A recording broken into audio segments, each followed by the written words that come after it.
So the big one for me is when the housing market, when the entire financial system crashed, remember that? And I was working then, Gordon Brown was the Prime Minister, and you remember the government had to buy out the banks and all of that was going on. It was really high stakes. And one of the big issues was there was a huge concern that a lot of people were going to default on their mortgages, and then everybody would lose their homes. And so I worked. And I remember literally leaving the office at 11 o'clock at night, cycling home, I lived in Tooting then in London.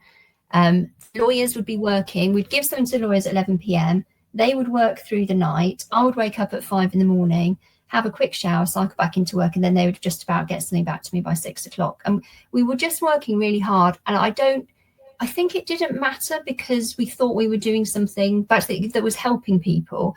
And we did something, and it's really interesting. It's called the Mortgage Interest Support Scheme. And we went and talked to the banks. It was a really complex legal scheme that was basically so that instead of taking somebody's house, if they couldn't pay the mortgage, the banks would use this complicated process to avoid doing that.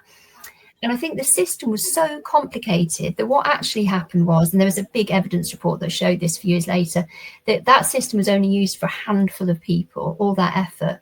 But the interesting thing was they said because it was so awful to use, basically, the banks instead just forbore, so they didn't repossess. So actually, it doesn't really matter how the scheme helped people. I think we got to the right outcome, and I think that's really important in public policy. Remember, you've got to sometimes remember, what are we trying to do here? We're trying to stop people having their homes repossessed. How we get there, or how we influence the system to get there, it's good to try and understand that so you can do it effectively. But ultimately, the important thing is, did you help people?